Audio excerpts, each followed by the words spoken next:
Bonjour à tous, il est polytechnicien, a fait l'école des ponts et chaussées et travaille depuis 1988 chez Taxi G7, la première compagnie de taxi en Europe, dont il est le PDG. Il est par ailleurs secrétaire général de l'UNIT, l'Union nationale de l'industrie du taxi, qui représente la majorité de la profession. Bonjour Serge Metz. Bonjour.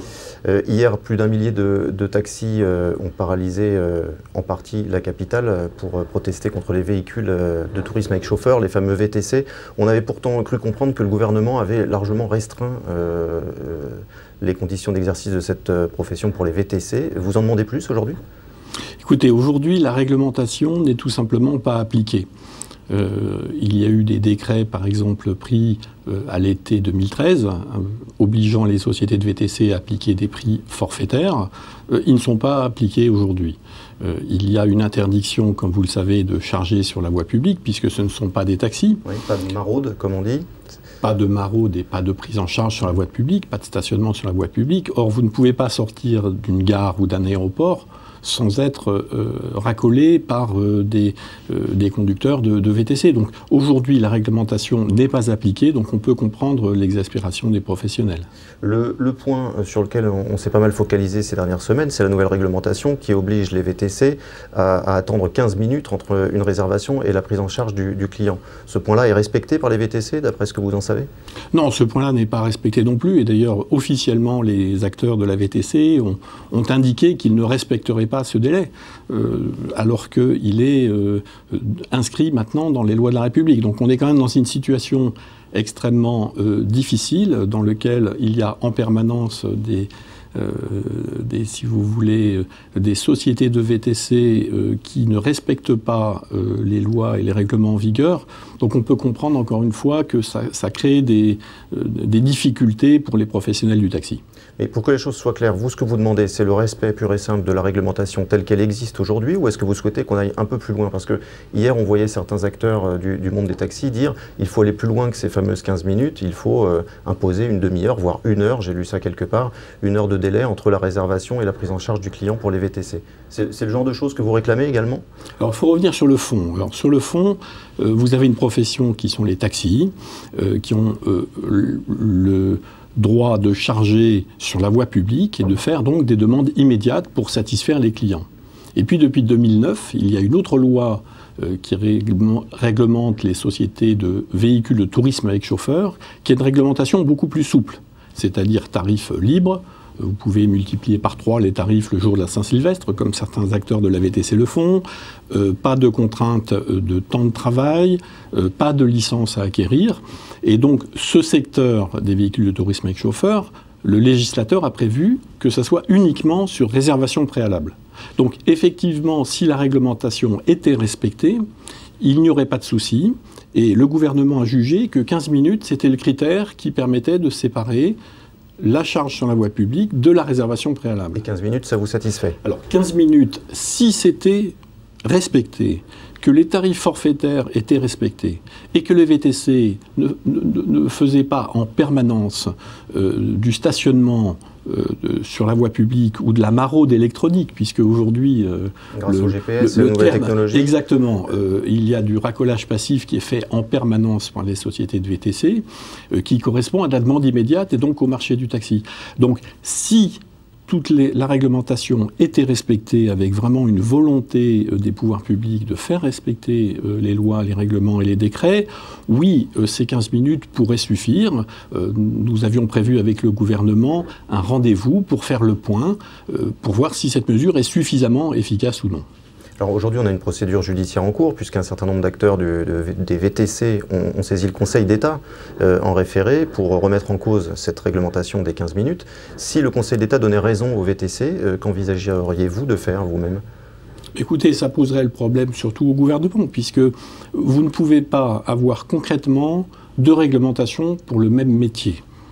Vous ne pouvez pas avoir sur le même métier qui est celui du taxi, des personnes qui doivent avoir une licence, qui doivent avoir un examen, qui ont des contraintes de travail, de temps de travail avec un horodateur, qui ont des tarifs réglementés, et à côté de ça, sur le même marché, le même métier, des personnes qui n'ont aucune contrainte. C'est comme si vous aviez des vrais médecins et puis des médecins qui n'auraient aucune contrainte, aucun diplôme et qui auraient le droit de faire la même chose. Donc ça poserait le problème au gouvernement de revoir fondamentalement le cadre législatif pour séparer le marché des taxis du marché des VTC. La solution, c'est quoi? C'est de déréglementer totalement le marché des taxis tel qu'il existe aujourd'hui ou d'imposer les mêmes contraintes aux VTC que celles qui s'imposent à vous? Aujourd'hui, ce que vous appelez les contraintes du taxi, c'est quand même des avantages pour nos clients. C'est-à-dire que l'horodateur, je reviens dessus, c'est la garantie lorsque vous prenez un taxi que votre conducteur a bien dormi au moins 8 heures avant sa journée précédente, qu'il ne peut pas rouler 24 heures d'affilée.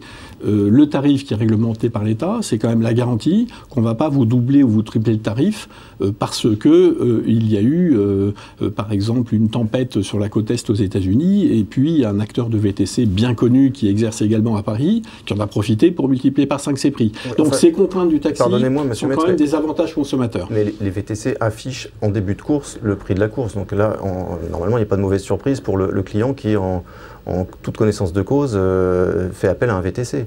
On n'a pas de surprise tarifaire, a priori, avec un VTC. Alors, premièrement, ce que vous dites là, c'est ce que prévoit la réglementation, ce n'est pas ce qui est respecté.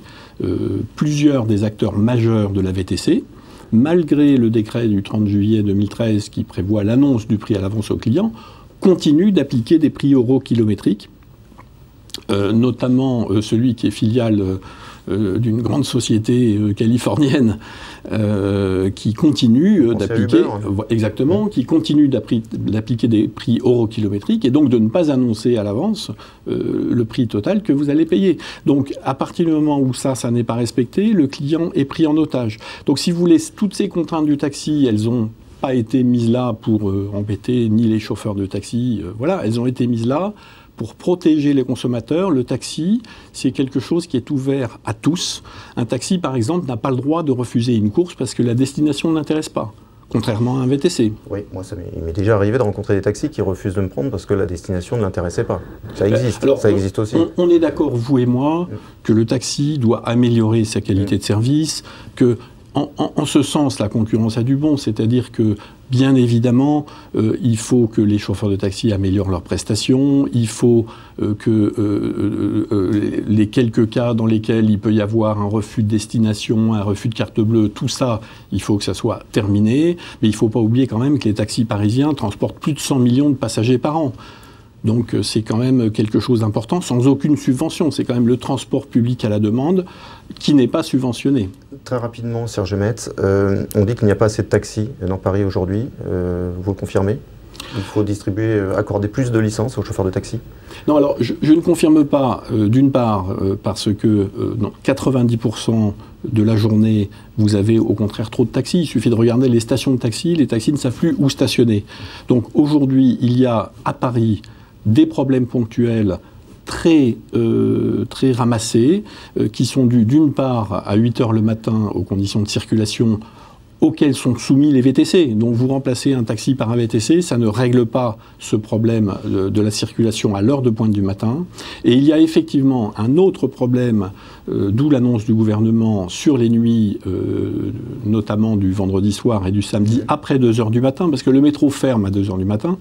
Et donc là, pendant 1 heure ou 2, il y a effectivement un problème d'offre de transport qu'il faut régler en réunissant les parties prenantes, les taxis qui doivent améliorer leur offre, sans doute la RATP. Donc il y a des choses à faire pour régler ces problèmes-là. Mais globalement, le nombre total de taxis aujourd'hui évolue tous les ans, puisque la préfecture de police augmente tous les ans le nombre de licences en fonction de l'activité économique. On est à 19 000 aujourd'hui sur la capitale. Hein. On est environ à 19 000 aujourd'hui, on était à 14 000 il y a en 2002, donc vous voyez que les choses augmentent. Merci beaucoup Serge Metz, à bientôt. Merci.